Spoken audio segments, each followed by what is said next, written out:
Welcome back to Reshma's kitchen. ನಾನಿವತ್ತೊಂದು different recipe ಜೊತೆ ಬಂದಿದ್ದೀನಿ. ಅದು ದೋಸೆ ರೆಸಿಪಿ ಆಗಿರುತ್ತೆ. ಅದೇ ಮೇಥಿ ದೋಸೆ ಅಥವಾ ಮೆಂತ್ಯ ದೋಸೆ. ಅಯ್ಯೋ ಇದೇನಪ್ಪ ಮೆಂತ್ಯ ದೋಸೆನಾ, ಕಹಿ ಇರ್ಬೋದಲ್ವಾ ಅಂತ ಅನ್ಕೋತಿರ್ಬೋದು. ಕಹಿ ಏನಿರಲ್ಲ, ಆರೋಗ್ಯಕ್ಕೂ ತುಂಬ ಒಳ್ಳೆಯದು ಈ ದೋಸೆ. ಇನ್ಯಾಕೆ ತಡ ಮಾಡೋದು? ಅದಕ್ಕಿಂತ ಮುಂಚೆ ಈ ಚಾನಲ್ನ ಯಾರೆಲ್ಲ ಸಬ್ಸ್ಕ್ರೈಬ್ ಮಾಡಿಲ್ವೋ ಅವರೆಲ್ಲ ಸಬ್ಸ್ಕ್ರೈಬ್ ಮಾಡಿ, ಹಾಗೆಯೇ ಸೈಡಲ್ಲಿರೋ ಬೆಲ್ಲೈಕನ್ನ ಕ್ಲಿಕ್ ಮಾಡ್ಕೊಳ್ಳಿ. ಇದರಿಂದ ನಾನು ಹಾಕೋ ಎಲ್ಲ ವೀಡಿಯೋಸ್ ನಿಮಗೆ ಈಸಿಯಾಗಿ ಸಿಗುತ್ತೆ. ನಾನಿಲ್ಲಿ ದೋಸೆಗೋಸ್ಕರ 1-2 ಕಪ್ಪಷ್ಟು ಅಕ್ಕಿ ನೆನೆಸ್ಕೊತಾ ಇದ್ದೀನಿ. ಇದನ್ನ ಓವರ್ನೈಟ್ ನೆನೆಸಿದ್ದೀನಿ, ಅಂದರೆ 8 ಗಂಟೆಗಳ ಕಾಲ ನೆನೆಸಿದ್ದೀನಿ. ಇನ್ನೊಂದು ಬೌಲಲ್ಲಿ 4 ಚಮಚದಷ್ಟು ಮೆಂತ್ಯ ತೊಗೊಂಡು ಅದನ್ನೂ ನೆನೆಸ್ಕೊತಾ ಇದ್ದೀನಿ. ಮೆಂತ್ಯ ಸಹ ಅಕ್ಕಿ ನೆನೆಸ್ಬೇಕಾದ್ರೆ ನೆನೆಸಿದ್ರೆ ಸಾಕು, ಒಂದು 8 ಗಂಟೆ ನೆನೆಸಿದ್ರೆ ಸಾಕು. ಅಕ್ಕಿನ ರುಬ್ಕೊಳ್ಳೋ ಒಂದು 15 ನಿಮಿಷ ಮುಂಚೆ 1 ಕಪ್ ಆಗೋಷ್ಟು ಗಟ್ಟಿ ಅವಲಕ್ಕಿ ತಗೊಂಡು ನೆನೆಸ್ಕೊತಾ ಇದ್ದೀನಿ. ಅವಲಕ್ಕಿ ನೆಂದಾದ್ಮೇಲೆ ನೀರನ್ನ ಸೋಸ್ಕೊಂಡು ಅವಲಕ್ಕಿ ಹಾಕ್ಕೊಂಡು, ಅವಲಕ್ಕಿ ಜೊತೆಗೇ ನಾವೇನು ಮೆಂತ್ಯ ನೆನೆಸಿಟ್ಟಿದ್ವಲ್ಲ ಆ ಮೆಂತ್ಯನೂ ಹಾಕ್ಕೋತಾ ಇದ್ದೀನಿ.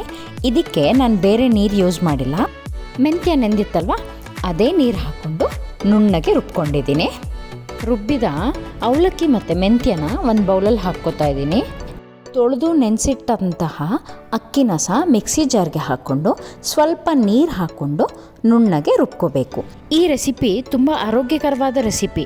ಡಯಾಬಿಟಿಕ್ ಪೇಷಂಟ್ಸ್ಗಂತೂ ತುಂಬ ಒಳ್ಳೆಯದು. ರಾಗಿ ಮುದ್ದೆ, ಚಪಾತಿ ತಿಂದು ಬೇಜಾರಾಗಿದ್ದರೆ ಈ ರೆಸಿಪಿನ ಒಂದ್ಸತಿ ಟ್ರೈ ಮಾಡ್ಬೋದು. ನುಣ್ಣಗೆ ರುಬ್ಬಿದ ಅಕ್ಕಿನ ಮೆಂತ್ಯ ಮತ್ತು ಅವಲಕ್ಕಿ ಹಾಕಿಟ್ಟಿದ್ದಲ್ಲ ಬೌಲ್, ಅದೇ ಬೌಲಲ್ಲಿ ಹಾಕ್ಕೋತಾ ಇದ್ದೀನಿ.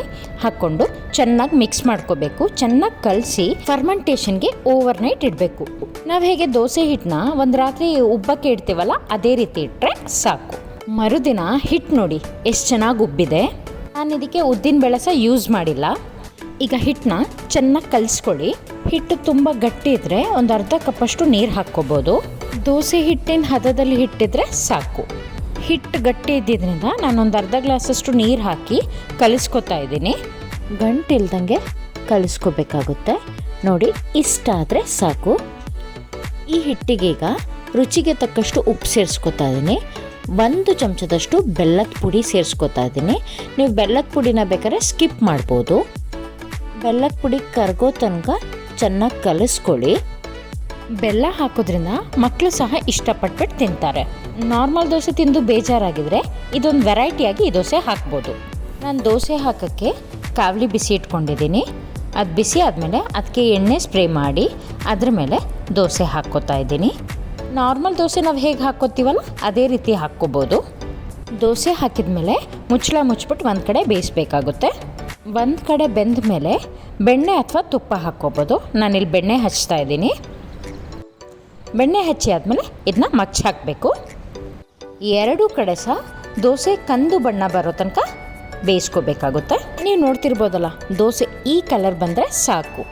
ಇನ್ನೊಂದು ದೋಸೆ ಒಂದೇ 1 ಚಮಚ ಹಿಟ್ಟು ಹಾಕ್ಬಿಟ್ಟು ಜಸ್ಟ್ ಪ್ರೆಸ್ ಮಾಡಿ ಬೇಯಿಸ್ಕೊತಾ ಇದ್ದೀನಿ. ಇದಕ್ಕೆ ನಾನು ಮೇಲ್ಗಡೆಗೆ ಎಣ್ಣೆ ಸ್ಪ್ರೇ ಮಾಡಿ ಮಚ್ಚಿ ಹಾಕಿದ್ದೀನಿ. ದೋಸೆ ಬೇಯಬೇಕಾದ್ರಂತೂ ಘಮ ಘಮ ಅಂತ ಪರಿಮಳ ಬರ್ತಾ ಇರುತ್ತೆ. ಬಿಸಿ ಬಿಸಿ ದೋಸೆನ ಸರ್ವ್ ಮಾಡ್ಬೇಕಾದ್ರೆ ಅದ್ರ ಮೇಲೆ ಬೆಣ್ಣೆ ಹಚ್ಚಿ ಕೊಟ್ರಂತೂ ಅದ್ಭುತ. ಒನ್ ಮೋರ್ ಅಂತ ಹೇಳ್ಕೊಂಡು ತಿಂತಾರೆ. ಬಿಸಿ ಬಿಸಿ ದೋಸೆನ ಸರ್ವ್ ಮಾಡಿದ್ರೆ ಹಾಗೇ ತಿನ್ಬೋದು. ಚಟ್ನಿ ಜೊತೆ ಬೇಕಾದ್ರೂ ಸರ್ವ್ ಮಾಡ್ಬೋದು, ಆಲೂಗಡ್ಡೆ ಪಲ್ಯ ಜೊತೆ ಬೇಕಾದ್ರೂ ಕೊಡ್ಬೋದು. ಈಗ ನೀವೇ ಹೇಳಿ, ಇದು ಹೆಲ್ದಿ ರೆಸಿಪಿ ತಾನೇ? ಹೇಗನ್ನಿಸ್ತು ಈ ರೆಸಿಪಿ? ಬೇಗ ಕಮೆಂಟ್ ಮಾಡಿ. ಪ್ರೀತಿಯಿಂದ ಮಾಡಿದ್ರೆ ಯಾವುದೇ ಸಿಂಪಲ್ ಆಗಿರೋ ಅಡುಗೆನೂ ಸೂಪರಾಗಿ ಆಗುತ್ತೆ ಅಲ್ವಾ?